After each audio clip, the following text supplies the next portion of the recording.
वर्षों की मेहनत के बाद एक किसान ने एक सुंदर बगीचा बनाया। बगीचे के बीचों बीच एक बड़ा सा पेड़ था जिसकी छांव में बैठकर सुकून का अनुभव होता था। एक दिन किसान का पड़ोसी आया।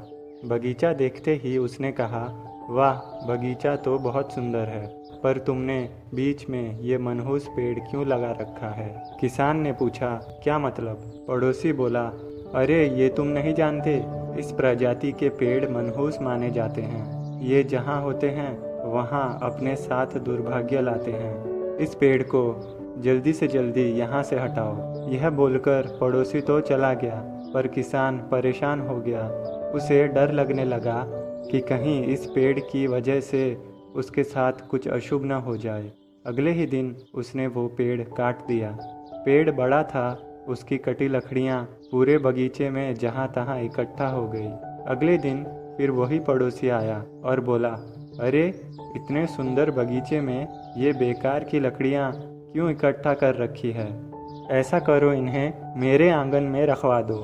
लकड़ियाँ उसके आंगन में रखवा दी गई। किसान ने पड़ोसी के बातों में आकर पेड़ तो कटवा दिया, पर अब उसे एहसास होने लगा कि पड़ोसी ने लकड़ियों की लालच में आकर उससे ऐसा करवा दिया। दुखी मन से वो महान गुरु लाओ त्सु के पास पहुंचा और पूरी बात बता दी। लाओ त्सु मुस्कुराते हुए बोले, तुम्हारे पड़ोसी ने सच ही तो कहा था। वो पेड़ वास्तव में मनहूस था, तभी तो वो तुम्हारे जैसे मूर्ख के बगीचे में लगा था। यह सुनकर किसान का मन और भी दुखी हो गया। लाओ त्सु बोले, उदास मत हो। अच्छी बात यह है कि तुम अब पहले जैसे मूर्ख नहीं रहे।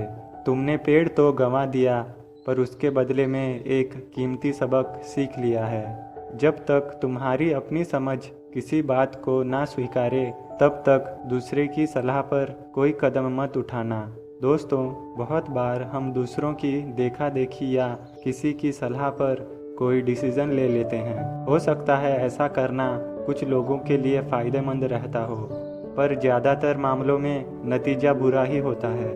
इसलिए हमें दूसरों की सलाह पर चलने से पहले अपनी समझ का इस्तेमाल ज़रूर करना चाहिए।